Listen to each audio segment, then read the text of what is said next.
Agora, na Jovem RP, Nosso Canto, os artistas da região em destaque. Olá, ouvintes da Jovem RP, tudo bem com vocês? Aqui é a Larissa Costa, estamos em mais uma edição do Nosso Canto. Hoje eu vou entrevistar aqui o nosso querido José Ricardo Batista. Tudo bem, José?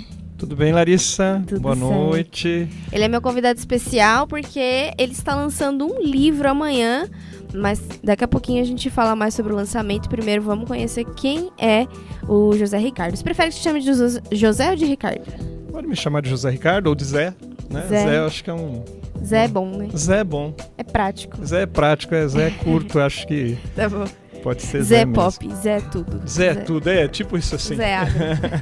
Ah não, Zé não é agro não. Zé é MST. Bom saber, já conhecemos muito aí da personalidade dele. Então vamos lá, Zé. Já começando, se apresenta pra galera. Quem é você, o que você faz, por onde você já andou. Tá certo. Bom, eu sou filho do seu José e da dona Alzira, né? E sou casado com a Maria José, pai do Lucas e da Clara e sogro da Mariana. Massa. Né? Isso que eu sou. O restante é adjacências, né? Aquilo que a gente faz, enfim. Mas eu trabalhei na parte técnica da antiga e saudosa Companhia Telefônica da Borda do Campo, com telefonia pública, enfim. Mas meu sonho sempre foi para a área da educação. Né? Legal. Então eu acabei fazendo um ensino médio, na época era humanas, né? Você optava, era numa escola estadual lá em Santo André, que eu nasci lá em Santo André. Morei lá por 30 anos, então estudei em escolas públicas. E fui fazer ciências sociais na Fundação Santo André, década de 90, né? E por conta do ABC e toda a história das lutas da classe trabalhadora aqui, o curso da Fundação Santo André era um curso bem importante, era significativo, as pessoas valorizavam o curso de Ciências Sociais da Fundação Santo André. Nessa perspectiva, mais o envolvimento social mesmo, a defesa daqueles que mais precisam, enfim.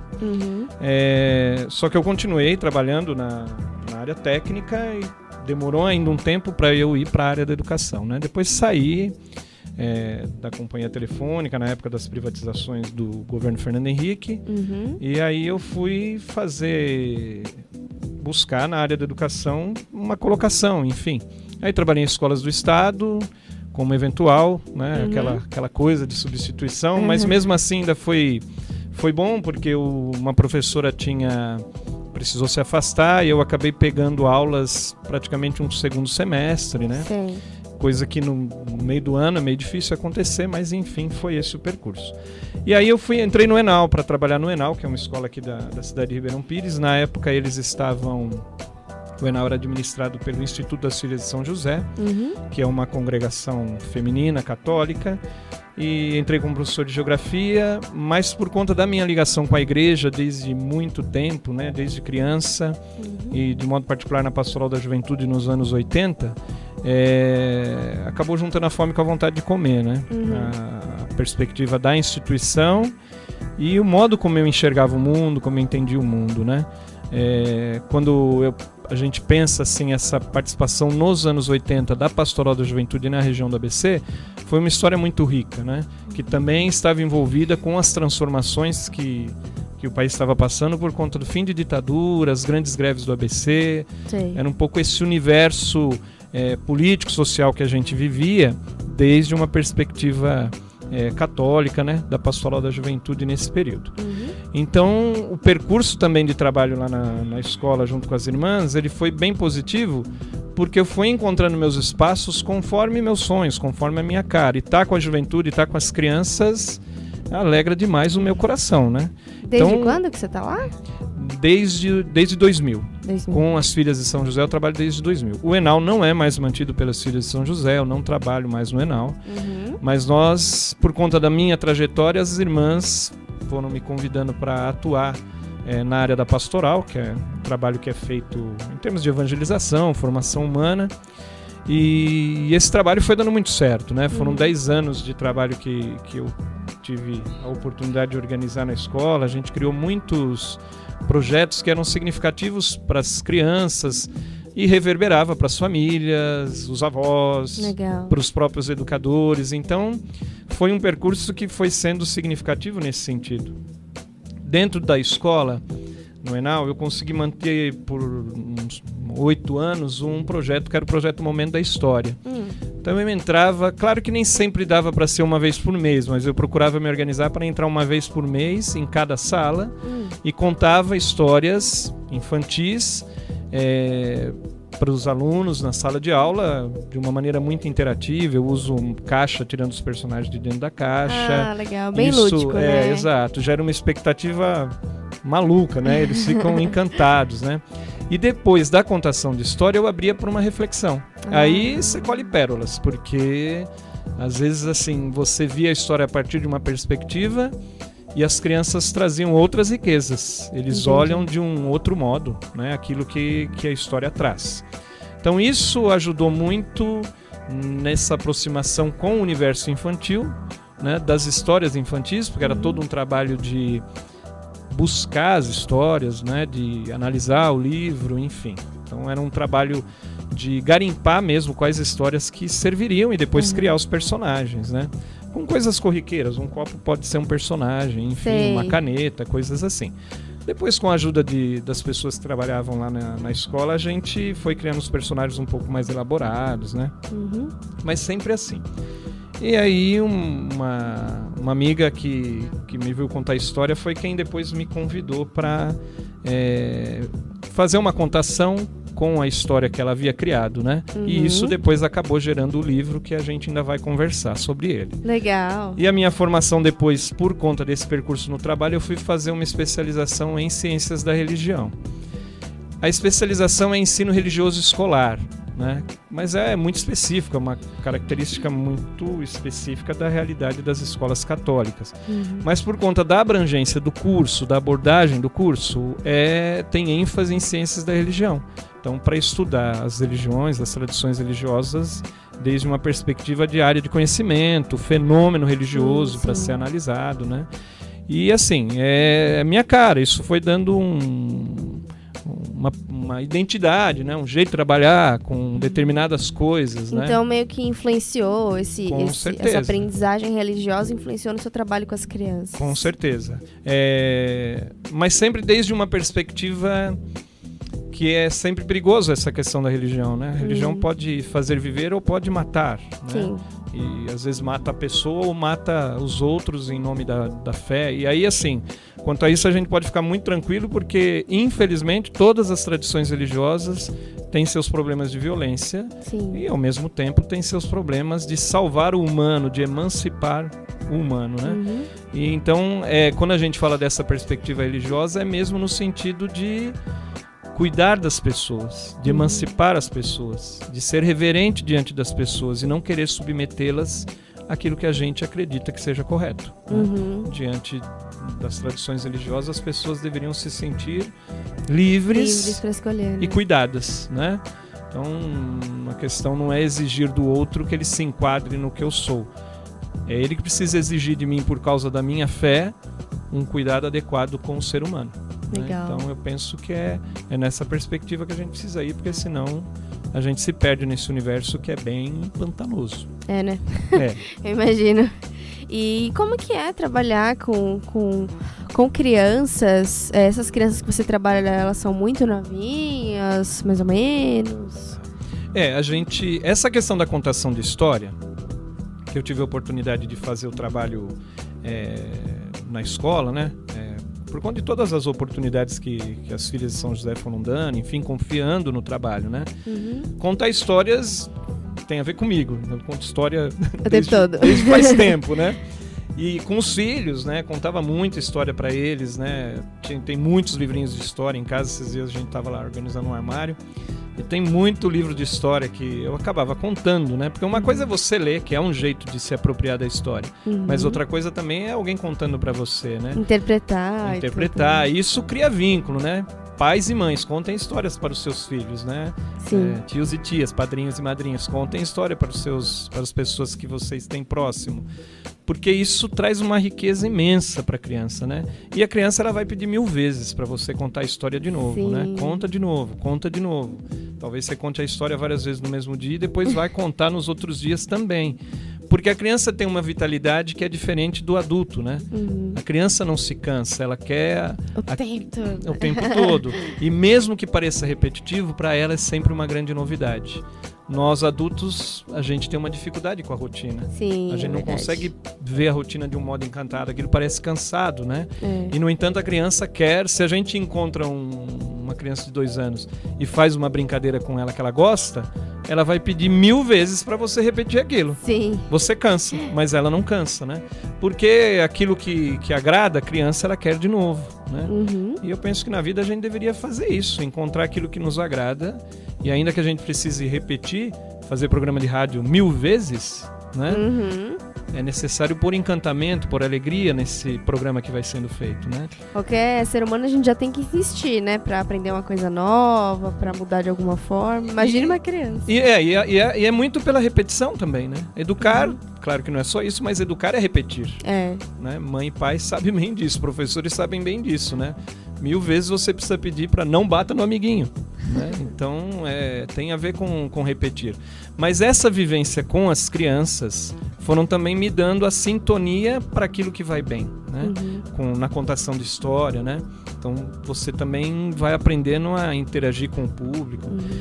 E a contação de história é legal porque assim, todo mundo gosta de uma narrativa, né? A gente precisa das narrativas e, de modo particular, das grandes narrativas que têm se perdido, né? As pessoas não param muito mais para ouvir as grandes histórias das tradições religiosas, né? Talvez isso seja sinal também de quanto as séries de determinados canais, assim, tipo, né? Atraem as pessoas, porque as pessoas precisam de narrativas. Então, a contação de história dos pequenos aos vovôs, ela atrai a todos os públicos, né? Isso é bem legal. Isso eu digo por experiência, porque já contei para várias faixas etárias, conto, e é atrativo, né? As pessoas gostam e querem esperar o fim da história, enfim. Então essas oportunidades foram dando também o jeito de lidar com isso, né? De lidar com a contação de história e de interagir com o público. E tem um método?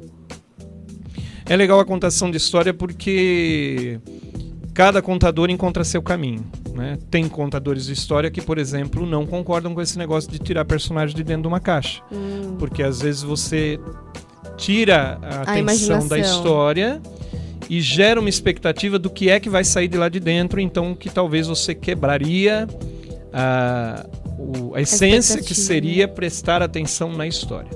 As experiências que eu faço, que eu já vivi, me mostram o contrário, né? Porque claro que quando a criança é muito pequena, 3 aninhos, 4 aninhos, ela, às vezes as coisas concretas, você pega um copo e fala coruja, mas isso não é uma coruja, isso é um copo, né? Então tem todas essas questões. Você pode até criar um personagem em EVA, um boneco de coruja, que vai concretizar um pouco mais para esse olhar dos pequenos, né? Mas até aí entra também na questão da fantasia, né? Como é que pode um copo ser coruja? Né? E aí, conforme a história vai acontecendo e o personagem vai interagindo, o copo efetivamente vira uma coruja, né? E aí, assim, quando se leva para reflexão, elas não estão preocupadas com as coisas, né? Que apareceram para ser os personagens. Elas estão efetivamente preocupadas com a história em si, com o personagem em si. Então, de onde eu enxergo, isso não atrapalha. A gente pode contar a história de diversas maneiras, né? Às vezes tem contadores que se caracterizam, se vestem de maneira muito colorida, né? Às vezes usam os macacões para colar coisas. Tem aqueles programas, né? Na TV Cultura, por exemplo, que é de contação de histórias. Ali um pouco que eu me inspirei naquele Senta que lá vem a história, que não lembro a contadora, mas ela usava também materiais do cotidiano, canetas, clipes, garrafas, né? Enfim, isso me ajudou a criar um estilo, né? Então você tem várias maneiras de contar a história. Os avós fazem isso em casa sem usar nada, né? Eles contam e pronto, né? E muitos acabam encantando os netinhos por causa do jeito de contar a história, né? Tem criança que não vai dormir se a mamãe não contar a história. A mãe dorme em cima do livro, mas a criança quer que conte história, né? Então o jeito de contar, cada um encontra seu caminho. O que eu acho que assim, as pessoas precisam se apropriar disso e apostarem nisso com as crianças, né?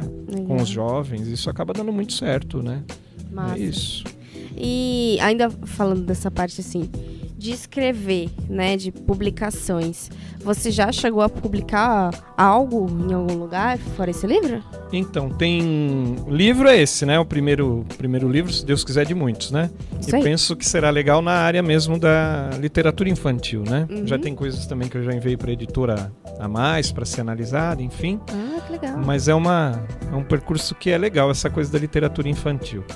E que não é... acho que é esse cuidado que a gente precisa ter, né? É a literatura infantil, né? Também tem um valor, né? Sim. Claro que a literatura adulta, enfim, os clássicos, mas a literatura infantil, ela tem muita coisa a nos dar, né? Acho que a gente precisa prestar atenção nos autores infantis. Agora, além disso, tem uma revista franciscana, o Mensageiro de Santo Antônio, que é lá de Santo André, e já há uns anos, já uns 4, 5 anos que eu escrevo artigos mensais. Tem uma coluna que chama Testemunhas do Reino, que conta a história de personalidades do cristianismo. Legal. E pessoas que dedicaram as suas vidas em benefício dos irmãos, enfim, por conta da sua fé. E essa trajetória assim, da sessão ali, são personalidades que viveram a fé em benefício dos que mais precisam, né? Então, a defesa do meio ambiente e das pessoas que dependem dele. Não necessariamente só pessoas ligadas ao trabalho nas igrejas. Exato. Esse é a característica do que, pensando nisso que você falou, é que o Papa Francisco insiste, uma igreja que saia dos seus espaços, das suas paredes e vá ao encontro dos lascados, dos sofridos, dos excluídos, né? Quando eu falo lascados, é a Ecclesia Lascatorum, né? A igreja dos lascados, né? A gente precisa ir em busca desses, né? Que são as vítimas, né? Há muitas vítimas, né? E infelizmente muitas vítimas imoladas no altar pagão do capitalismo, né? Basta ver o que aconteceu com o crime socioambiental da Vale, né? Há muitas vítimas imoladas nesses altares, né? Pagãos e idolátricos, enfim. São essas pessoas que procuram defender esses que sofrem que acabam aparecendo nas páginas dessa seção da revista, né? Então, uma que é conhecida é a irmã Dorothy Stang, por exemplo, que a gente conhece aí por conta da defesa do meio ambiente. Quando a gente fala do meio ambiente, são as pessoas juntas, né? É socioambiental. Ela foi assassinada porque tomou a defesa de determinadas pessoas, de determinados grupos contra os poderosos, né? Por conta da sua fé, pagou com a vida, né? Então, pessoas assim, claro, tem mártires, outros que não, mas é numa perspectiva de um envolvimento social em defesa daqueles que precisam em diferentes áreas, né? Entendi. E agora vamos conhecer um pouquinho aí desse grande lançamento que tá todo mundo aguardando loucamente. Mais ou menos isso mesmo. Conta pra gente, Zé, como é que surgiu o convite para trabalhar nesse livro e o que é a história do livro? Tá. A gente, por conta desse meu trabalho na instituição, né? Depois que eu saí do Enal, quando as irmãs passaram a mantença da escola para um outro grupo, eu fui trabalhar com as Filhas de São José, lá em São Paulo, no centro administrativo, lá na Vila Matilde, que fica junto da Escola São José de Vila Matilde. Tem uma coordenadora pedagógica que trabalha lá, uma amiga, Amanda Castanheira. A Amanda, ela é autora de livros infantis, então ela tem Manuela Banguela, para trabalhar com os pequenos sobre a questão da troca da dentição, é bem legal. E Gabriela na Janela, que é com relação também à questão do cuidado com o meio ambiente. Ela tem outras obras, mas essas duas na editora que também a gente está lançando esse livro aqui, que é a editora Suinara, né? Uma editora nova, cheia de potencial, com muito material publicado. E a Amanda, a gente trabalha junto, ela é coordenadora, né? Trabalha lá na escola agora esse ano com orientação educacional do ensino médio. Na época ela era coordenadora do ensino fundamental anos finais e ela queria fazer um trabalho de teatro com os alunos do 6º ano. Ah, que legal. Aí ela me passou a história, ela já tinha me visto contar histórias mais de uma vez, porque como eu uso em diferentes situações, ela já tinha me visto contar história e informações para os educadores. Então ela era uma das educadoras que já recebeu formação. Lá. Isso, que aí em algum momento da formação dá para usar a contação de história, né? Eu costumo dizer assim que parece história para criança, né? E é mesmo, né? Mas só que não significa que sendo história para criança não dê pra gente fazer as reflexões necessárias com relação à vida, né? Aquilo que a vida nos traz para pensar. Tá, e a Amanda me convidou para fazer a contação de história para a turma do 6º ano, na intenção de que depois eles transformassem em peça de teatro. Então a gente ia ter 3 jeitos, né? A história escrita, a adaptação teatral, que é um jeito de fazer a contação, aí o teatro em si, né? A linguagem do teatro em si, e a história contada, feita a contação de história com personagens, enfim, com esse jeito que eu encontrei para fazer a contação de história. Quando a Amanda me passou o texto dessa história que ela queria que eu fizesse a contação para a turma do 6º ano, era a menina Íris, o arco de Íris, o nome da história, é o nome do livro, mas a Íris, ela tinha ambientado a Íris numa aldeia indígena. A Íris era uma menina indígena. Quando ela me deu, ela falou, você fica à vontade, faz a leitura do texto, vê o que você acha que precisa alterar, enfim.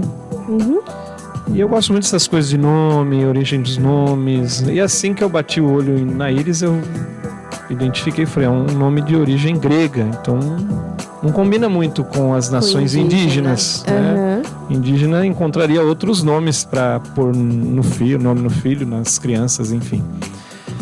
Aí eu reescrevi a história, mantive a mesma estrutura da Amanda, tem muita coisa que são assim, são as Inclusive, palavras. O nome é original. O livro, né? O nome foi ela quem deu o nome. Tem muitas passagens do livro que é totalmente a Amanda que escreveu, né? Mas então eu mantive essa estrutura e dei uma outra cara, um outro colorido, porque eu tirei a Íris da aldeia indígena e levei para a Grécia. Então eu criei uma vila fictícia, que é a Vila Olímpia, para fazer uma referência ao Olimpo, né, dos deuses da Grécia. E aí os pais da Íris, eles são os pais da Íris na mitologia grega, né? A Íris está vinculada ao arco-íris mesmo, né? Essa coisa de uma leveza, véu. Tudo já tinha uma simbologia quase pronta. Então eu pensei em reorganizar a história do mesmo jeito. Essa menina que vê a vida do mundo de um jeito colorido, que é esse o perfil da Íris, né? Uma menina muito encantada, muito feliz, um olhar muito positivo diante das realidades da vida, ainda que sejam difíceis, né? E aí os pais dela, o Talmante e a Electra, são os pais da Íris na mitologia grega. E o prefeito da cidade é o Zeus, que poderoso. É o poderoso Zeus, que é o grande deus do panteão da mitologia, né? Da mitologia grega. Então, essa ambientar na Grécia Antiga a história gerou uma riqueza significativa, né? Inclusive para as crianças trabalharem nas escolas, porque o livro tem sido adotado nas escolas, né? Com os educandos do Fundamental Anos Iniciais. E isso gera uma série de coisas na escola, né? Que pode ser trabalhada. Mitologia grega, ambientação, cenário, vestes, né? Tudo, as ilustrações do livro que foram feitas pelo Merli, um grande ilustrador. As expressões, tudo. A expressão, os olhares, enfim, traz uma riqueza também para a imaginação, para a fantasia, né? Que ajuda as professoras e os educandos a encontrarem caminhos para fazer esse diálogo com as disciplinas nas escolas, né? A história é muito rica nesse sentido. E aí, quando eu mandei para a Amanda essa alteração na história, ela gostou muito, né? Ficou feliz. E é sempre muito delicado você mexer no trabalho escrito de alguém, né? Sim. Porque quem escreve sabe o que isso significa, né? Mas ela se sentiu muito tranquila, gostou bastante. Fizemos todo o trabalho que estava previsto. Fiz a contação de história, fizeram a adaptação do teatro, fizeram a apresentação do teatro para os pais, que foi bem bacana, foi um sucesso. E aí a Amanda tinha mandado para a editora, né, para Cristiane Cardoso, que é a dona da editora Suinara. E aí, enfim, passou por aprovação, escolheram essa versão da história para publicação. E aí é todo o processo da gestação do livro em si, né, do material. Quanto tempo que durou esse processo, da ideia até agora? Desde que a Amanda mandou a história original, depois mandou essa outra versão e todo o processo de questão de organizar as ilustrações e tudo mais, tem mais de 2 anos, né? Foram uns bons anos. Longo. Todo o processo, acho que uns 3, 4 anos. Nossa. Até ficar pronto. É, né? realmente uma gestação longa. É longa. Agora, de quando foi aprovado, Para fazer a edição demorou aí um percurso de uns 2 anos, né? E a ilustração, a gente tendo o livro na mão e vendo as ilustrações, a gente vê o quanto de trabalho dá, né? Para o Merli transformar em desenho aquilo que é a história escrita, né? Então é isso, né? Legal. Para continuar aqui, a gente já falou um pouquinho aí de como que é o livro, a história da Iris, que é o arco de Iris, né? Que é uma menina que ela enxerga o mundo colorido enquanto as pessoas veem tudo cinza, desanimado, né? Exato. Pra galera ter um envolvimento um pouco maior, você pode ler um trechinho pra gente do livro? Sim. Então penso que essa contextualização que você deu é isso, né? A Iris, ela vai viver na Grécia. Ela vive na Grécia com essas diferenças entre o trabalho braçal, o trabalho intelectual, que é muito marcada a civilização grega assim. E apesar dela ser filha de trabalhadores braçais e executar os trabalhos braçais também, ela não vê aquilo como um problema, né? Ela enxerga possibilidades nas coisas, né? Ela se encanta com a natureza, enfim, é nessa perspectiva. Mas nem todos vêm assim, né? É muito cinzento, muito cansado, uma Aquela rotina. história do copo meio cheio, copo meio vazio, né? Só que assim, né? Também acho que um cuidado que eu tenho ao olhar a história da Iris é que ela não é formar o escravo contente, né? Ela não é o escravo contente. Porque para se colocar na vida assim, com esperança, com colorido, você também tem que ter um empenho interior muito grande, né? Sim. Não é tão simples assim, né? Então, transformar também as realidades, dar um outro colorido para a realidade. Ela vai acabar enfrentando os poderosos da Grécia, né? Da Vila Olímpia, né? E enfrentar os poderosos às vezes custa, né? É que, lógico, no final, os deuses dão uma ajudazinha e colocam o arco de Íris, o arco da Íris no céu, né? Então, isso eu penso que é sustentar a esperança, mesmo nas situações mais difíceis, né? Legal. Tem uma frase do Zé Geraldo que é bem legal, né? Quando tudo na vida tá perdido, só quando tudo na vida tá perdido é que a gente descobre que na vida nunca tudo tá perdido. Sim. Acho que é isso, né? Nisso que a gente precisa apostar. Você pede num trechinho aqui, aí o trecho que eu escolhi aqui, que eu separei, diz assim: certa vez o dia amanheceu muito chuvoso, o que dificultava o trabalho de todos. Pouco se podia fazer quando a chuva resolvia dar o ar da sua graça. Aquela paisagem úmida deixava a rotina daquelas pessoas ainda mais cinza, sem cor, sem vida. Mas Iris comemorava aquela cena. Sentir uma brisa mais refrescante e úmida fazia que ela enxergasse tudo ao seu redor com mais vida. Para ela, as gotas que caíam bruscamente na terra seca coloriam o chão com tons mais fortes, o verde das plantas se iluminava com limpidez, chuva benfazeja era festa, jamais tristeza. Legal. É isso, né? E aí, para encontrar onde está inserida essa parte, seria legal se as pessoas fossem atrás do livro. Tá na Amazon. Tá? Sim, tá aí na Amazon, Legal. na Cultura, então dá para fazer as encomendas, né? E no dia que a gente também vai fazer o lançamento aqui para Ribeirão Pires, que foi um clamor popular, né? Porque o lançamento oficial já aconteceu na Bienal do Livro de Guarulhos. Mas muita gente, por conta de eu morar aqui em Ribeirão já há um bom tempo, né? 23 ou 20... Um pouquinho. Alguns anos. Muita gente me conhece, enfim, a gente está aí nos espaços da igreja, da educação, e aí muita gente me cobrou pessoalmente, ou por Facebook, ou por mensagem no WhatsApp, enfim, né, para pedir que viesse para cá, para mais perto, porque realmente dificulta ir para Guarulhos, e foi à noite, né? Então nem todo mundo consegue se organizar para estar junto. Então agora a gente vai fazer aqui em Ribeirão esse lançamento e vai ter a venda dos livros, vai ter os autógrafos, a Amanda vai estar junto, né? Então todo o processo lá da contação de história, da reflexão que a Amanda também vai proporcionar para nós, vai culminar aí com o momento também dos autógrafos. É uma hora da gente interagir com o público, né? É bem legal. E aí eu penso que assim, né? O convite é mesmo para o pessoal ir comprar o livro, né? Conhecer a história e contar para as crianças, levar para os espaços de escola. É para isso que foi feito, né? Sensacional. E falando assim, sei lá, dos aspectos mais técnicos do livro, você diria que o público do livro, ele é exclusivamente infantil? Não é uma parábola, se a gente pode dizer assim, né? que serve para todas as idades, né? Claro que assim, no universo da escola, como livro paradidático, que a gente comentou que para adoção nas escolas, né? Tem escolas adotando e fica também como sugestão para os educadores, né? Para quem tá no universo da escola, é um livro que proporciona muita riqueza por conta da própria narrativa da história, né? A gente pensou aí no percurso pessoal do 3º ano, 4º ano. Legal. Né? Uma faixa etária aí 9, 10 anos, né?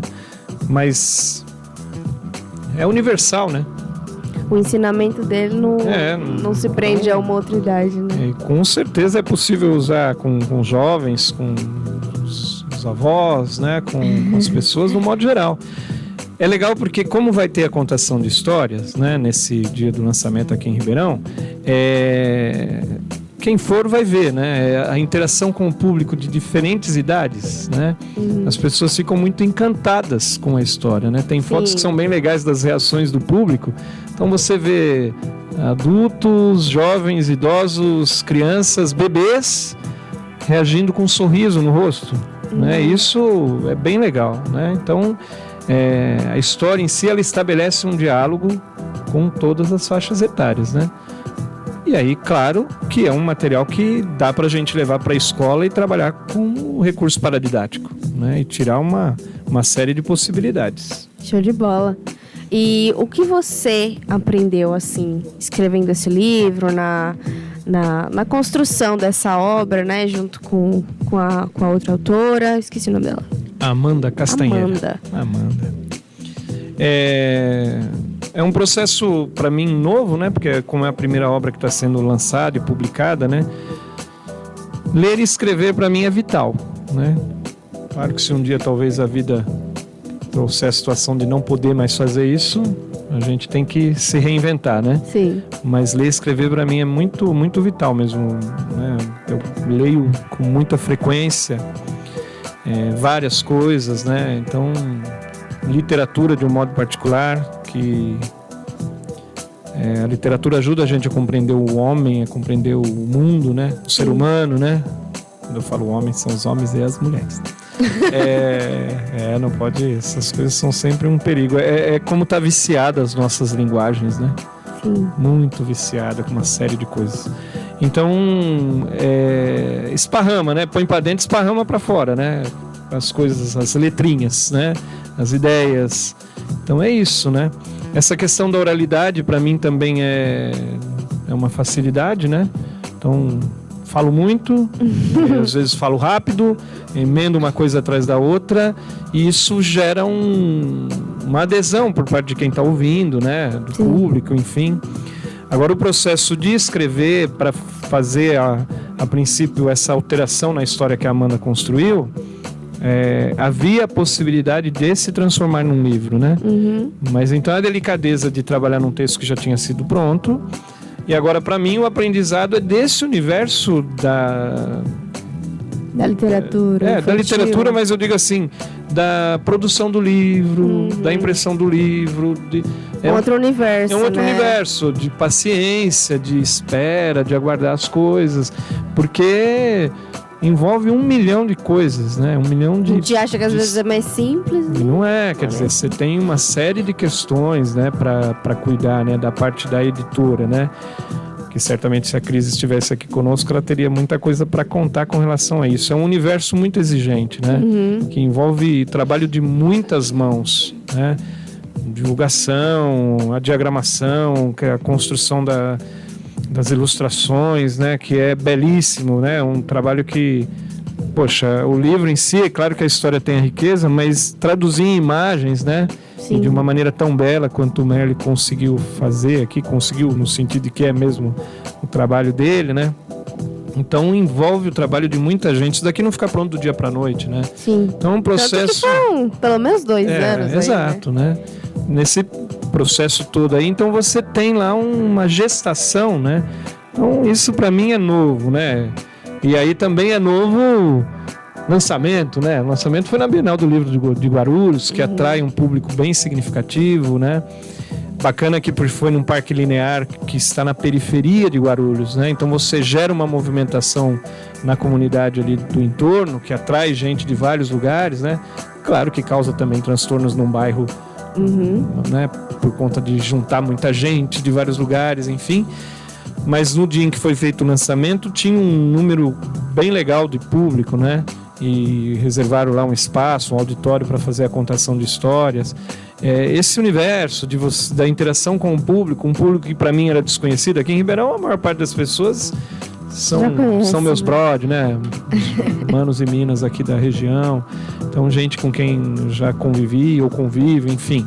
Mas lá não, lá era gente que estava circulando, o pessoal da feira lá da Bienal ia anunciando, gente nova. Claro que alguns convidados que foram para prestigiar, mas era o público, né? E aí a ansiedade aumenta também, porque como que vão receber, né? Uma coisa é você contar para quem te conhece, outra coisa é para quem não te conhece, esse cara é tonto mesmo, né? Porque você tem que...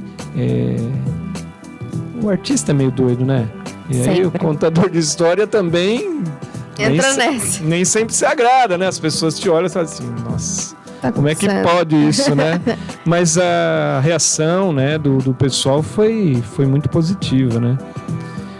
Tanto é que a notícia lá que a Cristiane deu é dos livros que ela levou, vendeu todos, né? Teve gente que ficou sem, tinha gente que queria comprar e não tinha mais para vender, enfim, né? E qual que é a expectativa para o evento de amanhã? Vocês têm um público esperado? Eu penso que é de 100 pessoas para mais, né? Pelas devolutivas que eu estou tendo em rede social, devolutivas, enfim, mensagens, né? O pessoal pessoalmente que tem dado retorno, é de 100 pessoas para mais. Legal. Né? Então fala um pouquinho pra gente de como vai ser esse evento amanhã, onde vai acontecer, o horário, como é que vai funcionar a entrada, enfim. Vai ser no Colégio Enal, que é conhecido, né? Aqui na cidade de Ribeirão Pires, na região. O endereço do colégio é Rua Dr. Jorge Tibiriçá, 137. O pessoal chama ali aquela área de Centro Alto. O Enal está bem próximo da Igreja Matriz São José, que também é uma referência conhecida ali no centro da cidade. Então, quem vem de algum outro lugar que ainda não conhece o endereço, é bem tranquilo para encontrar, né? O colégio é muito conhecido e é bem perto da Igreja Matriz, que também é uma referência, a Igreja Matriz São José, no centro da cidade. O evento ele vai começar amanhã às 19 horas, né? Então é bom o pessoal não se atrasar, porque a gente vai fazer lá um momento de acolhida, enfim. Mas por volta aí de umas 19h20, 19h30 vai começar a contação de história, o momento mesmo lá no auditório da escola. E é bom a gente estar junto desde o início, né? Quem se programar para ir, vai para lá, leva as crianças, que a história é interativa, ela acaba... eu envolvo aqueles que estão ali participando, claro que não dá para envolver todo mundo, né? Sim. Mas muitas crianças podem ajudar, jovens, enfim. E se você chega depois, você acaba perdendo esse momento que é rico, né? Sim. E aí, interagindo com a Amanda, a gente também faz umas reflexões sobre questões socioemocionais, né? Faz um combinado que está bem certo. Então, assim, se você chega mais pro final, para a hora de só os autógrafos, não vai ser só isso, né? Você vai perder esse momento que é significativo, que é da contação de história. Então, procura chegar mesmo às 19 horas, interage ali, né, come alguma coisa ali com a gente e depois a gente vai para o auditório para fazer o momento efetivo da contação de história, das reflexões que a Amanda vai nos proporcionar. A Amanda é muito encantada, muito linda, muito diva, né? E ela vai nos ajudar também a fazer umas reflexões que são bem significativas. E é isso, né? A gente quer que o pessoal esteja conosco desde o início e depois... Aquele momento da interação com o público, depois da contação de história, desse momento que a gente vai fazer com eles, também é muito legal, né? O pessoal ir buscar o livro, os autógrafos, valorizar os autores, né? Essa coisa de você comprar o livro e de pôr o livro para as crianças conhecerem, levar para casa. A gente precisa de alimentar, né, as pessoas com isso, né? Com boas histórias, com boas ilustrações, então é isso, né? E aí é legal porque tira foto, depois a gente põe no Face, né? Todo mundo se marca, aquela maravilha. Exato, e aí divulga, né? Divulga. E é um momento feliz, né? Depois você vê sorrisos no rosto, né? Acho que isso é bem legal. Tanto durante a contação quanto depois nessa interação com o pessoal é bem legal. Sim. E para quem quiser comprar o livro, quanto que tá? Tá. Por volta de R$40, né? Tá. Lá no dia também vai ter lá uma promoção, um desconto e os autógrafos com os autores, né? Você sabe se vai ter maquininha? Sim, vai ter? Aí tem as máquinas de cartões que dá para facilitar para o pessoal fazer a aquisição. Isso ajuda bastante, né? Você falava do aprendizado. Uma das coisas que eu preciso aprender também é... Porque assim, a pessoa vai, mesmo que não seja conhecido, né? Mas as crianças, por exemplo, lá na Bienal do Livro de Guarulhos, eu já me entusiasmava e já queria escrever um texto de dedicatória. Sei. Até eu tinha combinado com a Amanda, a gente vai fazer algo mais simples para ser mais rápido. Ah, sim, eu preciso me policiar, né? Porque aí eu quero escrever uma carta para cada um personalizada, não dá. E também a gente já pede uma dá aquele abraço apertado que já ficou a mensagem, Exato, né? Aí a compreensão do pessoal, porque vai ser assim, uma dedicatória meio padrão. Temos aqui então a nossa assessoria, que acaba de nos passar, que o livro está a R$ 39,90. Ah, né? Você acertou. Por volta de R$40 eu acertei. Aqui está no site da própria editora, né? Esse valor então para as compras. E aqui a gente vai ter um descontinho amigo, né? E aí não sei exatamente qual é o valor, mas já ajuda, né? Já ajuda, com certeza. E tem muita coisa por trás desse valor, né? Sim. Muita coisa, né? Livro infantil, de modo particular, ele fica caro porque não é tão simples você produzir, né? Com essa beleza toda, né? Com essa riqueza do texto, com essa riqueza das ilustrações e mais aquilo que a editora está proporcionando, que é de grátis. Porque o evento é gratuito. Sim. Né? Para participar, se você não comprar o livro, você vai participar, você vai conhecer a história. Só que, lógico, já é um momento, né? É um grande momento, um momento muito legal. E eu acho que essa coisa cultural, né, que é a proposta do programa, enriquece a cidade de Ribeirão Pires também, né? Eu acho que nesse sentido, para nós é um ganho. Claro que você ouvindo a história, a contação de história, você vai ter um panorama do que é a Iris e as vivências dela. Mas isso é que é legal na história, porque ouvir a história a partir de uma contação de história é diferente de ler a história. Sim. E depois é diferente você pegar essa história e você recontar em casa para os netos, para os filhos, né, para as crianças. Eu digo para as crianças porque as crianças param para ouvir histórias, né? Nós adultos não fazemos mais sarau. Na época que não tinha televisão, a gente tinha que encontrar coisas para enriquecer a vida, né? E claro que a televisão enriquece, mas também de algum modo pode ser que emburrece, né? Mas a gente precisaria talvez criar mais espaços de cultura assim, né? Quem sabe se aqui o programa também não pode... É a ideia. Suscitar essas possibilidades, né? Sarau, poesia, música, né? Encontros em que as pessoas levem seus dons, suas riquezas que iluminam a vida, né? Isso aí. Show de bola. A gente tá quase no finalzinho já da entrevista. Tá muito gostosa. Triste. E antes de terminar, tem mais algumas perguntinhas pra a gente partir para a parte final. Indica uma outra música pra gente. Pode ser alguma pra convidar a galera pra ir pro lançamento amanhã. Gente, amanhã no Colégio Enal. Amanhã, dia 23/2, às 19 horas no Colégio Enal, tá? O lançamento desse livro. Muito fofinho, tá? Tô vendo ele aqui, ele é muito fofinho. Zé, chegamos à nossa etapa final do programa. Fazer as últimas perguntinhas pra você. Programa tão legal, tão bom, gostei muito de estar aqui. A gente fica feliz. Muito bom, muito bom. Essa última etapa é uma brincadeira, uma espécie de brincadeira que eu sempre faço com os convidados, que são de perguntas aleatórias, tá? Uma espécie de ping-pong. Senhor. Como, né, a gente tá falando sobre infância, as perguntas vão retomar esse mundo aí. Pode ser? Pode ser. Então, beleza. Qual era o seu doce favorito na infância? Tempo. Arroz doce. Arroz doce? Arroz doce, feito pela Continua mãe. sendo? Eu sou bem eclético e biciclético, então assim, eu gosto do arroz doce, mas sagu também é algo que marca muito minha vida, né? Minha mãe fazia com vinho e tal, que quando eu era pequeno eu achava, um dia passou lá um carro em frente de casa e tal, e aí eu voltei pra dentro correndo e falei, mãe, passou um carro com aquele que a senhora faz doce. Só que era um sagui. Nossa! Coisas de criança, né? Sagui, né? Porque aí foi um evento, um macaquinho dentro do carro. A gente que tava lá fora, eu, meu pai, minhas irmãs, voltei pra dentro correndo pra anunciar pra minha mãe Que tinha um sagu. que tinha aquele que a senhora faz pra gente comer. Aí ela falou, ué, como assim? Não dá pra... Alguém precisou esclarecer que era o sagui, não o sagu, né? Mais ou menos. É legal isso, né? As palavras são... Você põe um i na frente, já vira de Muda doce, vira tudo. macaco. Sim, exato. É fantástico. E você gostava de ler na sua infância? Muito. Aí, assim, é coisa que vai começando ali por volta de 7 anos, 9 anos, né? Você vai avançando nas leituras. Eu sempre fui meio esquisito. De pequeno, assim, eu pegava os evangelhos pra ler. Os evangelhos? Os evangelhos pra ler, como se fosse... Nossa, já era aquela leitura pesada, densa, né? Não entendia nada, mas era algo que me atraía, bem legal. E depois outras obras, né? Lembro que a minha irmã Neide me indicou Fernão Capelo Gaivota, que foi um livro que eu também gostei bastante nesse período da infância, pré-adolescência, enfim. Uhum. E depois você vai encontrando outras literaturas, né? Tem muito livro, muito material que... Eu leio, assim, uns 4 livros por mês. Sério? Sim, Ai, eu que gosto gostoso. bastante de ler. Eu ainda não cheguei nesse nível, mas estamos batalhando aí. Literatura é algo É fantástico. fantástico.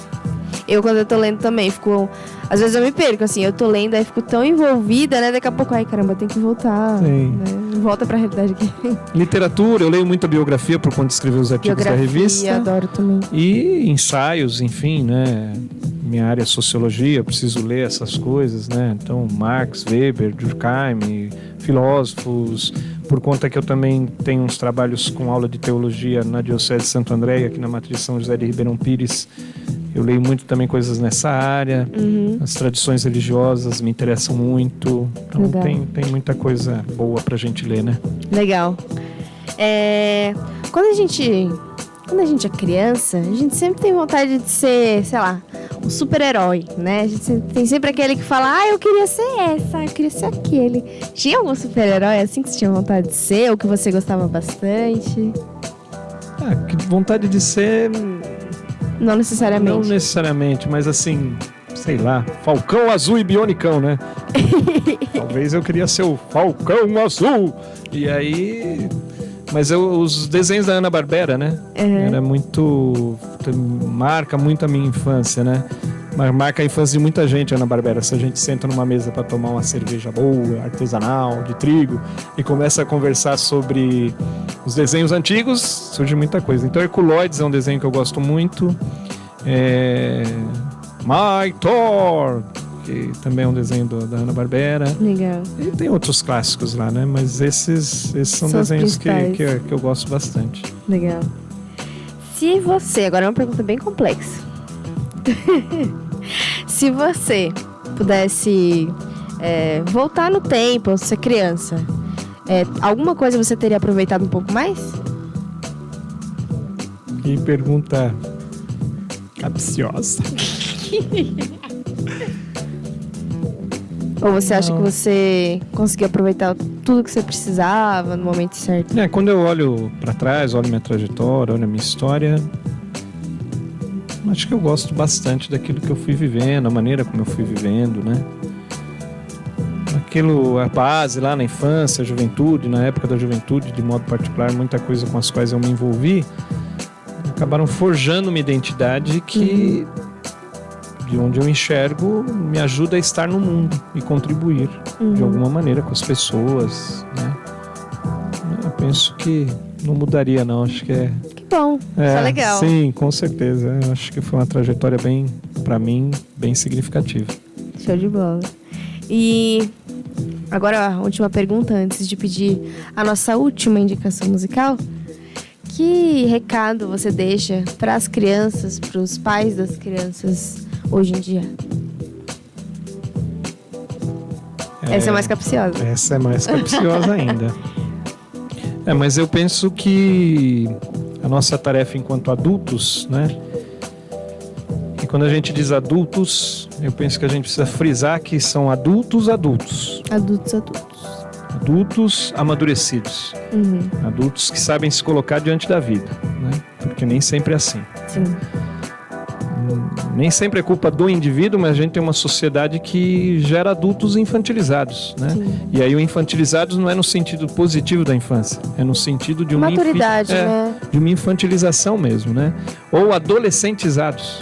Isso. Né? E aí a gente se apega no consumo, né? Na propaganda, no marketing, claro que respeitando o trabalho dos publicitários e tudo mais, mas vai pegar por aquilo que são necessidades humanas transformadas em consumo para lucrar.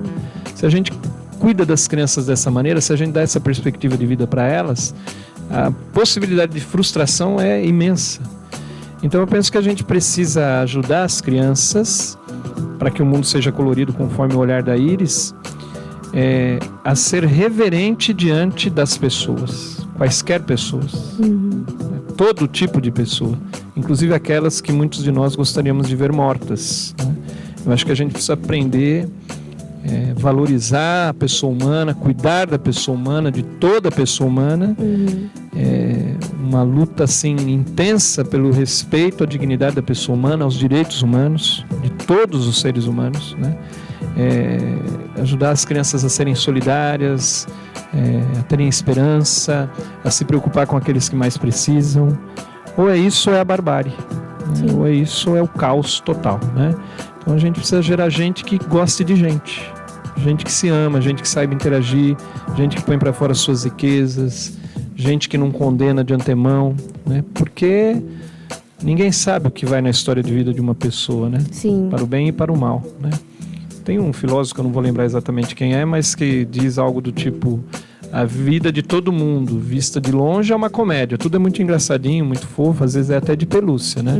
E hoje, com o advento das redes sociais, a gente tem muito disso. A gente vê as pessoas de longe, a partir daquilo que é o canal da rede social, que já é uma leitura, uma lente, mas quando a gente se aproxima, a vida que de longe é uma comédia, Totalmente quando diferente, você se aproxima, é uma tragédia. Porque todos têm suas dores, suas tristezas, não é? E aí a gente precisa se ajudar, e aí eu penso que é muito coletivo mesmo, é junto, né? Com as famílias juntas, os amigos juntos, para cuidar daqueles que mais precisam, de modo particular, para nós, as crianças, que elas são ainda muito frágeis, né? Mas que elas precisam ser alimentadas com um sonho de mundo melhor. É isso que eu acredito. Muito bem. Obrigada aí pelas palavras. Eu que agradeço a oportunidade. Eu vou pedir agora a última coisa que eu vou te pedir, tá? Pode pedir. Pra você indicar pra gente uma música que lembra a sua infância. E antes de começar a tocar a música, eu quero já, de antemão, agradecer a sua presença, agradecer o convite. Você foi muito solícito, né? Prontamente já a gente agendou a entrevista, tudo. E eu espero que o evento de amanhã seja incrível, sensacional, muito divertido. Se tudo der certo, a gente vai estar lá também, cobrindo esse evento. E é isso, muito obrigada pelas palavras. E até a próxima. Eu que agradeço, acho que foi providencial a gente ter se encontrado. Quero dar os parabéns também pelo trabalho que você faz aqui na rádio, que eu acho que é muito necessário, muito importante, essa questão de valorizar a cultura, valorizar os artistas da região, a gente precisa disso, vai ao encontro do que eu acabei de falar, de construir um mundo novo, né? A arte, a cultura tem essa possibilidade enorme de gerar pessoas novas, né? A arte pode nos libertar, pode nos ajudar nesse sentido. Os artistas podem nos ajudar muito nesse sentido, e esse incentivo que você dá aqui no programa é bem precioso, né? Então eu agradeço imensamente essa oportunidade de divulgar o trabalho. E na rádio, que é um negócio fantástico. Delicioso, né? É delicioso. Web rádio é uma sacada. E assim, pensando então nisso que você diz da canção, algo que lembra a infância, né? Isso, que lembra a sua infância. O livro acabou ficando pronto, minha mãe já havia falecido, né? Então, nas vésperas do meu aniversário de 50 anos, no dia anterior ao meu aniversário de 50 anos, ela resolveu ir para o céu, né? E eu acabei dedicando também o livro para minha mãe, né? E aí a dedicatória do livro diz assim, né? A minha mãe, Alzira Salvarani Batista, quem por primeiro me contou histórias. Hoje, iluminando um pouco mais o arco do céu, ela contempla a face de Deus com sua verde íris clara e luminosa, né? Tinha olhos verdes bem lindos, né? Então, com certeza, ela está lá iluminando um pouco mais o céu. Então, a gente também faz a memória das vivências, né? Eu faço as memórias com a minha mãe, enfim. E eu tenho muita memória da minha mãe no tanque lavando roupa e cantando Canzone per te, do Roberto Carlos, né? Que foi uma música que ele defendeu no Festival de Sanremo, Festival Internacional da Canção em Sanremo, na Itália. E ele ganhou esse festival. E aí vocês imaginem, para a época foi muito importante para a música brasileira, para um artista brasileiro, ter ganho o Festival Internacional de Sanremo, né? E a canção é belíssima, né? Não lembro exatamente quem é o autor, mas a interpretação do Roberto Carlos também é muito bonita. Aí, fazendo memória, eu devia ter por volta de uns 5, 6 anos. Então o refrão, né, da música lembra muito minha mãe. Ela era de descendência italiana e ela acabava cantando em italiano, ela gostava, né? Então, e fica pro pessoal ouvir Canzone per te com Roberto Carlos. Muito bem, então vamos finalizar aqui o nosso canto. Agradeço a todos vocês, ouvintes, que nos acompanharam, que prestigiaram essa entrevista. Então, até a próxima e muito obrigada e um ótimo final de semana. Até a próxima. Esta foi mais uma edição do Nosso Canto, na Jovem RP. Mande mensagem para o WhatsApp 989018786.